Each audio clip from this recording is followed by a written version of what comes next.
Jagat raya ini ada yang punya. Betul atau betul? Ya, alam ini ada penciptanya. Jagat raya ini ada yang punya. Berarti kita ini milik kita atau ada yang punya kita?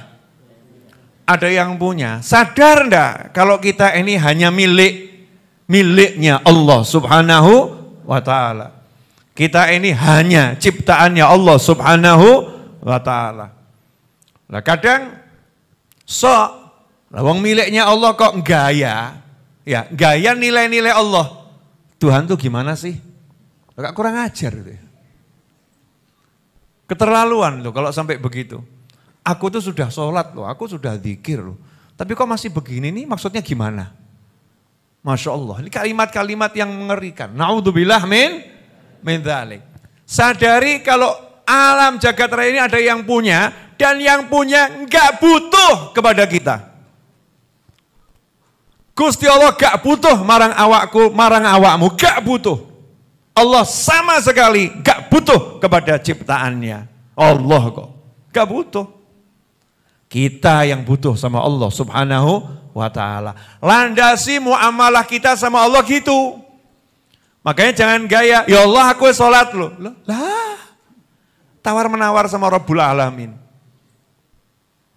Allah enggak butuh sama sholat kita. Allah enggak butuh sama puasa kita. Allah enggak butuh sama haji kita. Allah enggak butuh sama zikir kita. Allah enggak butuh sama doa kita. Allah enggak butuh sama apapun yang kita lakukan. Plus Allah enggak butuh. Kenapa? Tuhan.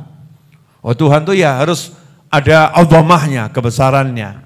Ya Tuhan itu harus maha berkuasa. Maha berkuasa. Maha memiliki, maha memaksa, maha mampu, maha menundukkan, maha menaklukkan. Maka syaratnya untuk kita hidup ini enak, nomor satu nyerah dulu sama yang punya. Nyerah dulu sama Allah Ta'ala. Nyerah sama Allah. Gusti, ya Allah, aku bukan siapa-siapa dan aku nggak bisa apa-apa. Sendiko dawuh, selesai. Nurut. Saya siap nurut. Nggak usah nuntut macam-macam. Kenapa? Itu bahasa tuntutan. Tapi kita disuruh ibadah, ngabdi sama Allah Subhanahu wa ta'ala. Kalau udah nyerah begitu, Allahnya ngasih tahu, aku sayang kok sama kamu. Masya Allah. Lah bukan siapa-siapa kok disayang. Ya, bukan siapa-siapa kok ditawari. Bukan siapa-siapa ditawari. Kamu pengen sesuatu? Pengen ya Allah, minta sama aku. Cuman bahasa mintanya udah lain. Bahasa minta yang orang paham. Gak bisa maksa Allah. Bahasa minta orang yang butuh. Moga-moga Allahnya bermurah. Bahasa minta orang yang betul-betul tahu. Gak ada yang bisa mewujudkan permintaanku. Siapapun gak ada. Hanya Allah yang bisa mewujudkan permintaanku. Gak ada solusi lain. Gak ada jalan lain. Gak ada metode lain. Gak ada penolong lain. Gak ada upaya lain. Gak ada yang bisa mewujudkan apa yang kita mau. Kecuali Allah. Itu makna la ilaha illallah. Di antara maknanya itu. Kalau udah begitu enak hidupnya tuh. Asyik. Allahu Akbar. Enggak gaya. Aku sholat kok. Enggak. Ya Allah. Ya, tolong terima sholatnya. Oh, namanya hamba ya. Tolong terima sholatnya. Makasih ya Allah. Sudah dikasih kekuatan bisa sholat. Rampung sholat. Astagfirullah. Ya Allah. Maafkan tadi sholatnya belum baik. Setelah itu merayu Allah minta. Ya Allah tolong maafkan, ya Allah tolong ampuni, ya Allah tolong barguin jaluk, ya Allah tolong fulus. Boleh. Allahumma duit ya Allah. Nah ya nak fulus lah duit tuh ya. Nah bisa ngasih duit siapa? Allah. Usaha itu enggak bisa menghasilkan apapun. Ini perlu diingatkan miliaran kali. Usahamu model apapun enggak akan menghasilkan apapun tanpa izin Allah Subhanahu wa ta'ala. Itu keyakinan umat Islam. Itu keyakinan umat Nabi Muhammad SAW. Siapa yang meyakini usahanya bisa menghasilkan tanpa izin Allah, berarti dia meyakini ada Tuhan selain Allah. Kalau Tuhannya Allah ya, yang bisa mewujudkan hanya Allah. Nah Allahnya nyuruh, ya udah kamu usaha aja, usaha. Usaha itu salah satu bentuk merayu Allah Subhanahu wa taala. Sopo ngerti berkat usaha ini Allah meridhoi terus dikei. Kan begitu ya? Siapa tahu, siapa tahu. Jadi semua usaha jalankan dalam wujud merayu Allah Subhanahu wa taala. Jangan pamer. Aku wis ngene kok ngene yo. Aku udah begini kok begini ya. Nah itu seperti yang kadang WA sama saya itu mungkin belum paham ilmunya ya. Ya, kadang nggak jelas WA-nya. Habib, saya kan sudah sholawat itu, tapi semakin banyak sholawat kok hidup saya semakin susah. Ini kalimatnya sebetulnya kan gersulo ya, berkeluh kesah gitu. Ini cara pandang yang salah, harusnya kan ngomong, Habib alhamdulillah walaupun hidupku semakin susah tapi aku banyak sholawat. Harusnya kan begitu ya. Tapi ini enggak, sholawatnya disalahkan gitu. Sholawatnya disalahkan, kemudian hidupnya disalahkan. Sebetulnya enggak ada loh kalimat hidup susah tuh enggak ada loh. Yang ada kitanya yang susah sama hidup. Ayo, ini rodok mumet nih.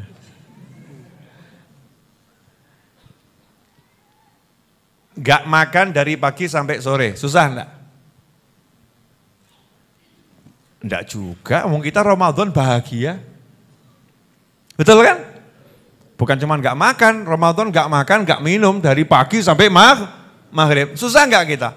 Bahagia. Oh enggak punya duit itu susah. Enggak, saya ketemu orang enggak punya duit tambah ngakak-ngakak. Siapa? Wong edan ya?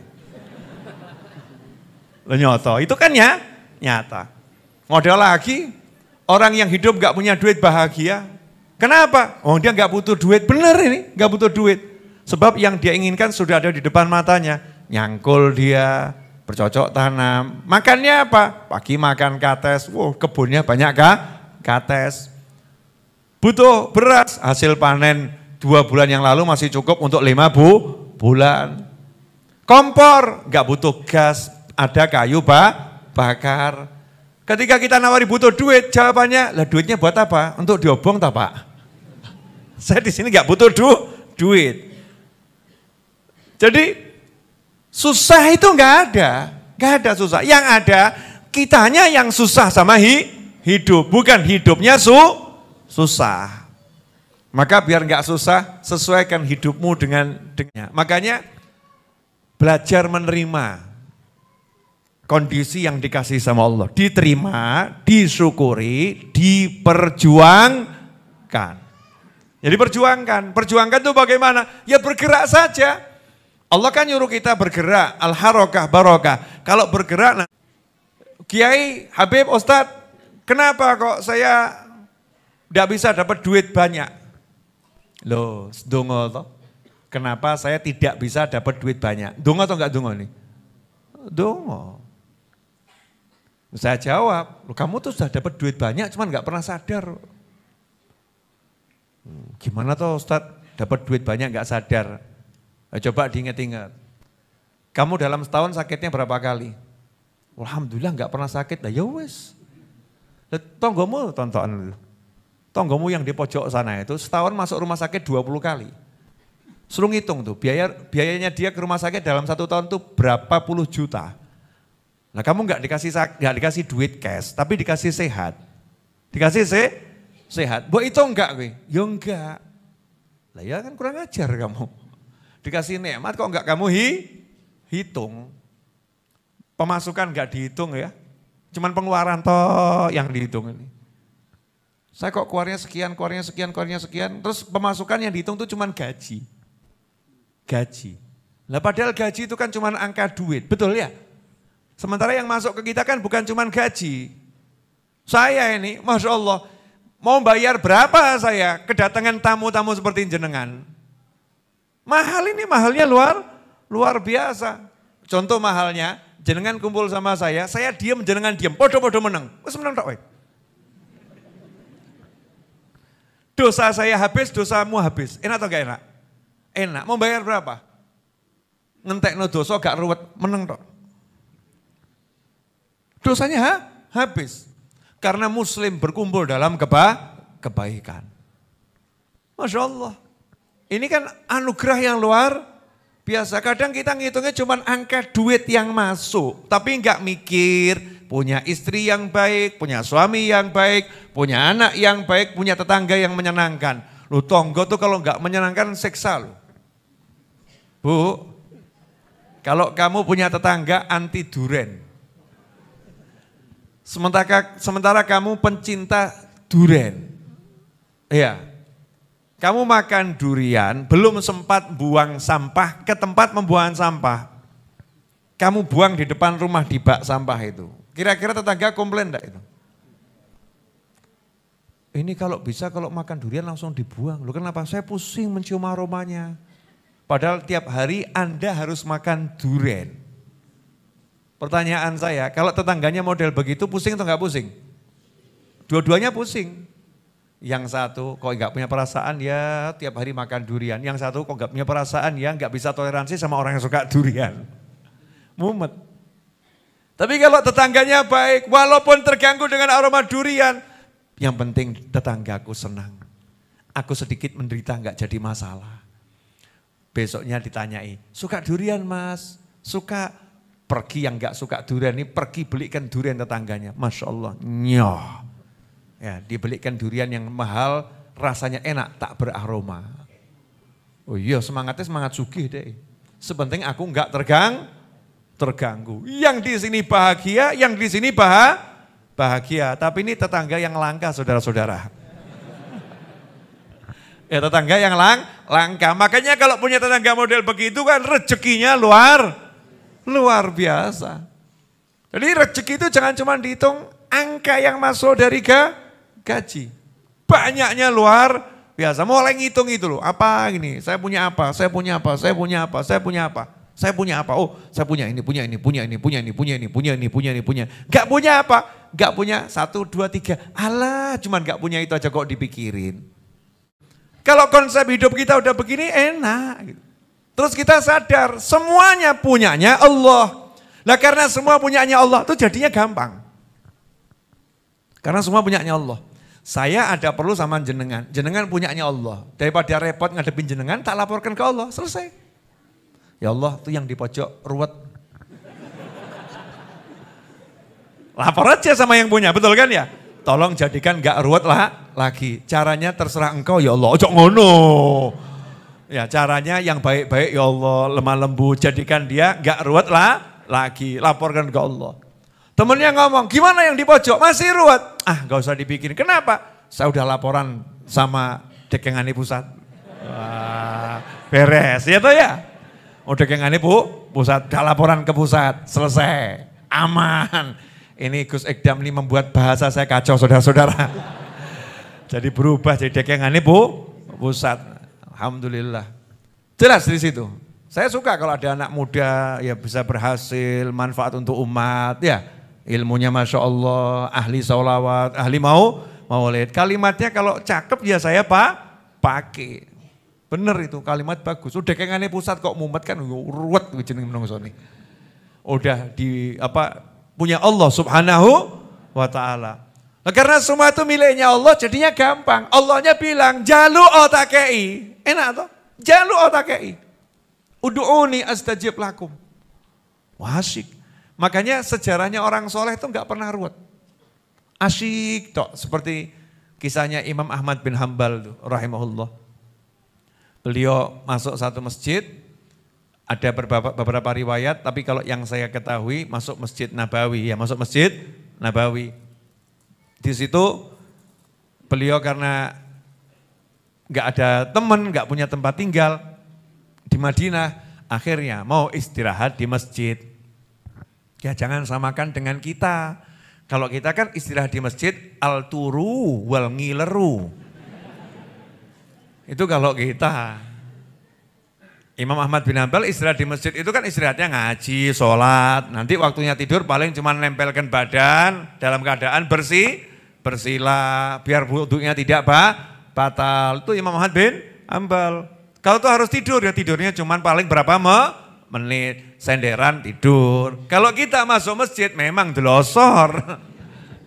Ya, delosor, ngorok ya, sehingga yang sholat pun terganggu. Belum resiko najis yang kita timbulkan. Jadi jangan disamakan ya. Kalau kita belajar itu harus menurut kondisinya masing-masing. Imam Ahmad bin Hanbal karena nggak punya teman ya akhirnya istirahat di masjid. Lah masjidnya ada SOP, nggak boleh orang tidur di situ. Menurut riwayat Masjid Nabawi ada yang bilang masjid di Syam sana ya, di Suriah. Sama penjaga masjid diusir. Mau ngapain kamu? Istirahat di sini nggak boleh. Masjid bukan tempat tidur, bukan hotel, bukan penginapan. Keluar. Saya nggak punya teman di sini. Kalau saya keluar terus saya mau bermalam di mana? Bukan urusanku, itu urusanmu. Semua orang yang nggak punya tempat tinggal ngakunya begitu. Kasar nih kalimatnya penjaga masjid, seret.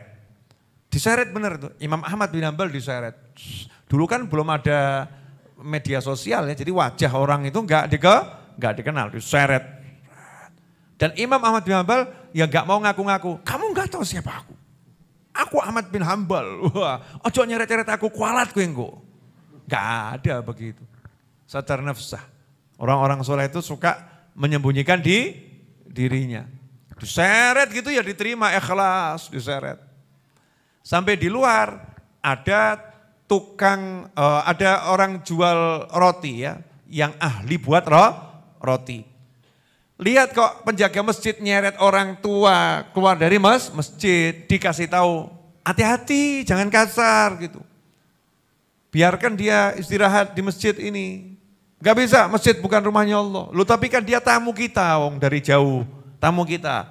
Ya, kalau di rumah saya, tamu saya. Masjid rumahnya Allah, bukan rumah saya. Gak bisa saya terima tamu di masjid. Wah, penjaganya ya memang alim juga ya.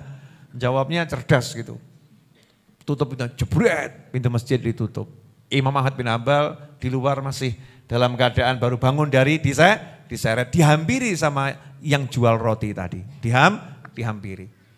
Terus yang jual roti nanya, kamu punya keluarga di sini? Enggak punya, saya musafir.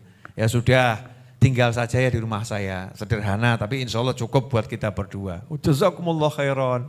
Diajak ke rumahnya penjual roti. Singkat cerita, malam penjual rotinya ternyata enggak tidur. Tapi sholat tahajud. Dan kalau buat roti sambil zikir. Ada berapa riwayat yang mengatakan subhanallah, alhamdulillah, wa la ilaha illallah, wallahu akbar, astagfirullah, wa la hawla wa la quwata illa billah. Kemudian kalau doa diawali astagfirullah minta, astagfirullah doa. Akhirnya Imam Ahmad bin Hanbal lihat penjual roti ini kok soleh ya, dan zikirnya juga unik. Maka ditanya, kamu kalau doa kok selalu astagfirullah minta, ya Allah, ya astagfirullah aku minta rumah, misalnya begitu ya, astagfirullah aku minta ini, astagfirullah, diulangi begitu terus.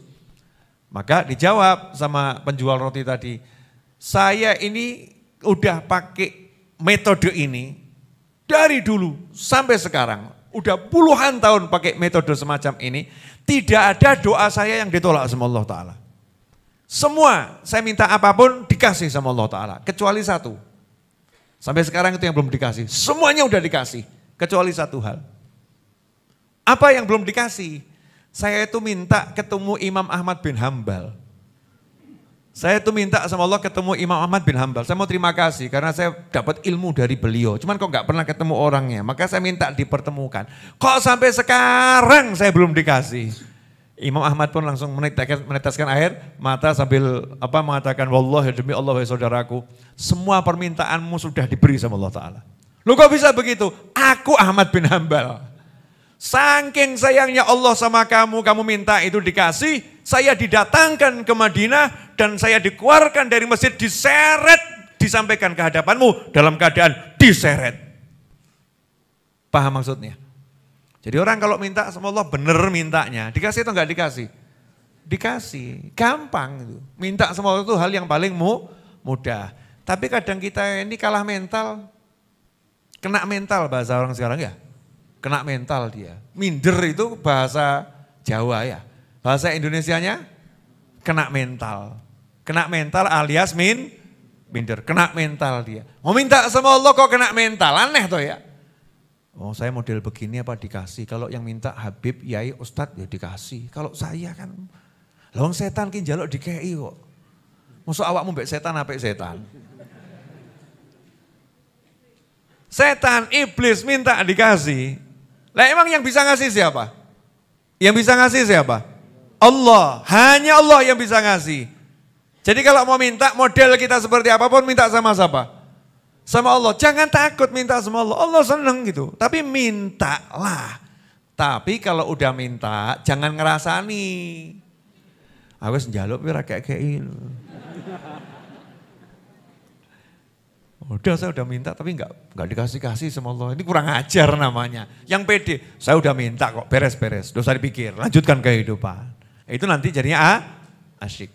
Jadi ingat, kita milik siapa? Allah.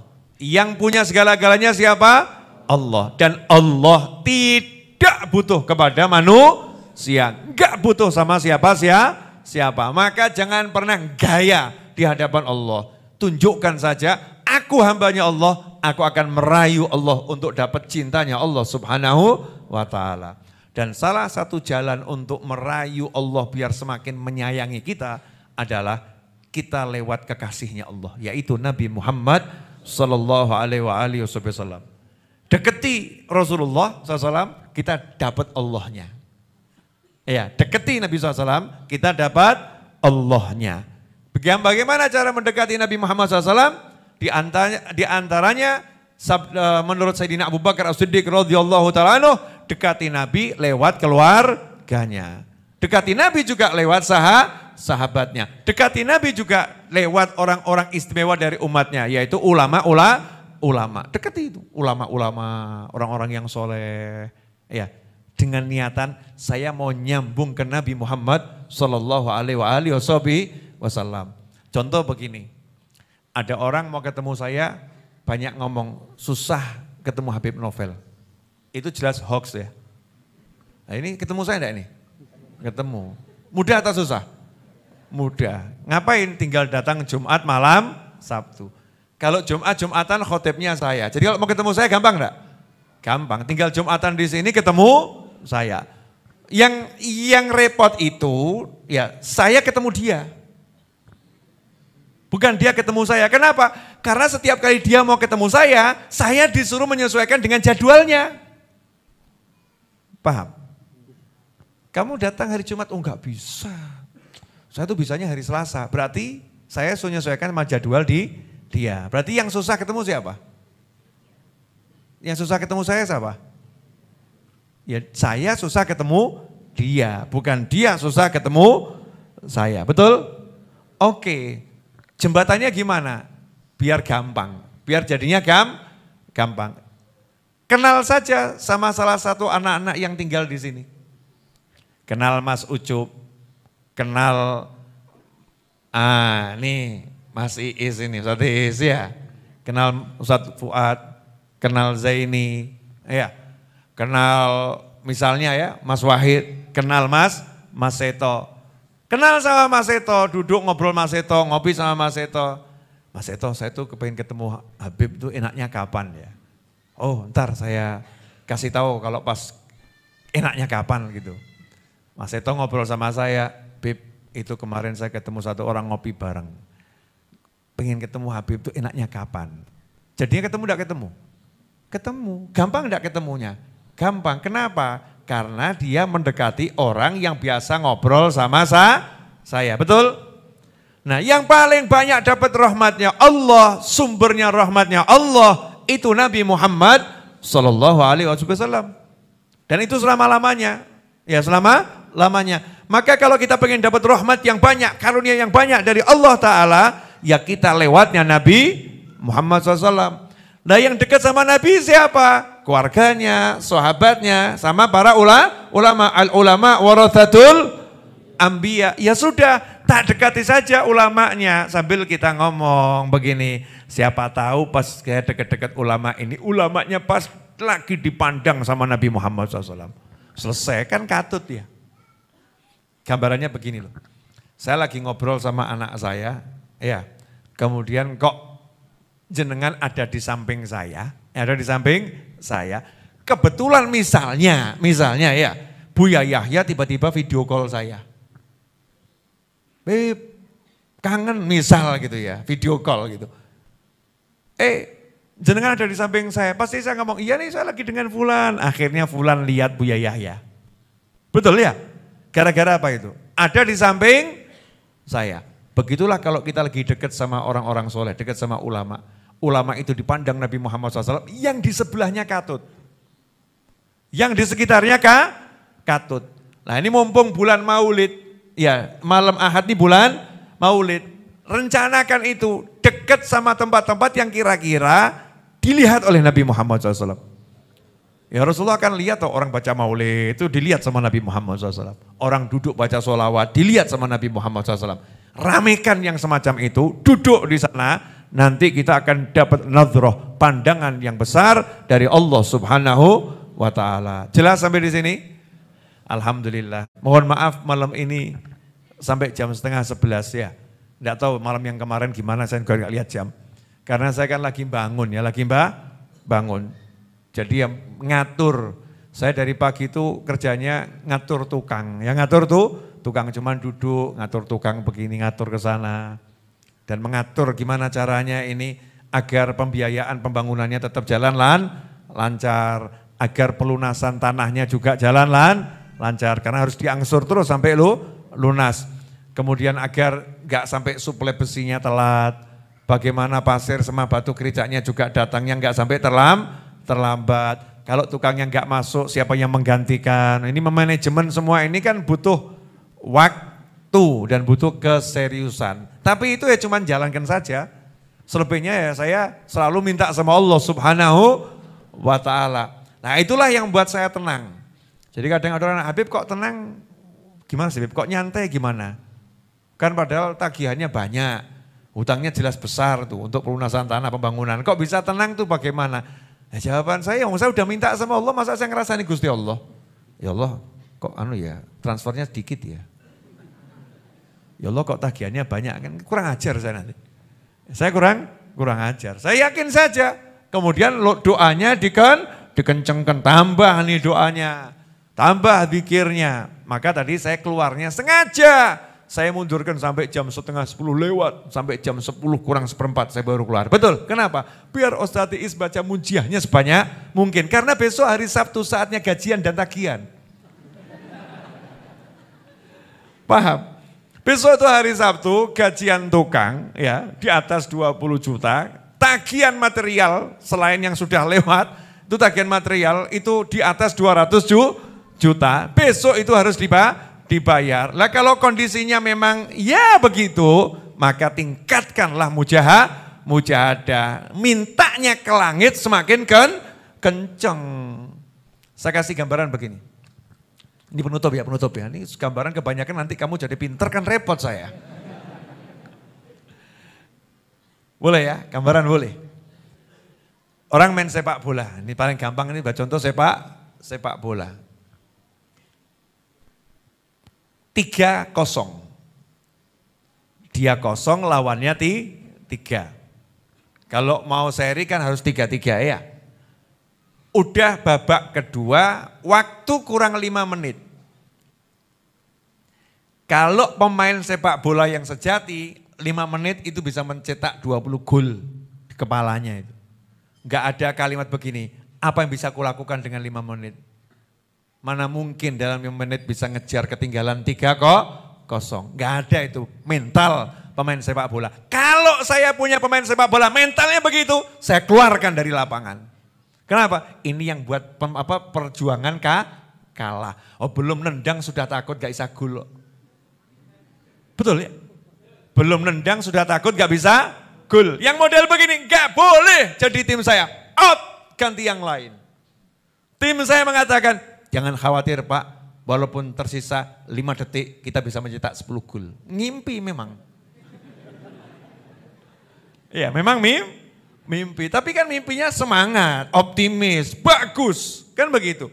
Maka pemain-pemain sejati coba lihat, begitu jamnya semakin mepet, mainnya semakin kenceng, mainnya semakin bagus, iramanya, serangannya semakin ditingkatkan.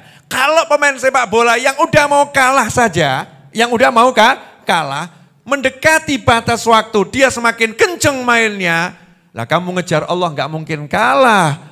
Kok kelihatannya rezekinya agak seret, bukannya kamu tingkatkan zikir dan doamu, tambah kamu semakin seret doa dan zikirmu, kurang mandi gitu. Kurang hasil kelihatannya. Berarti ini pola pikir orang-orang yang harus kita keluarkan dari tim ini, bahaya itu. Bisa membuat satu tim itu rusak, nggak bisa menang nanti. Maka semangat kita, kalau memang butuhnya semakin banyak, income-nya masih belum nambah, saldonya berkurang banyak, berarti perjuangannya harus ditingkatkan. Bukan mengeluh, kok kayak gini. Enggak. Itu baru namanya temannya Mas Novel. Ya, temannya Mas Novel harus punya semangat yang luar biasa. Jangan semangatnya tadi itu, belum nendang sudah takut enggak gol. Enggak boleh itu. Ya, semangatnya harus semangat pencetak gol, semangat juara.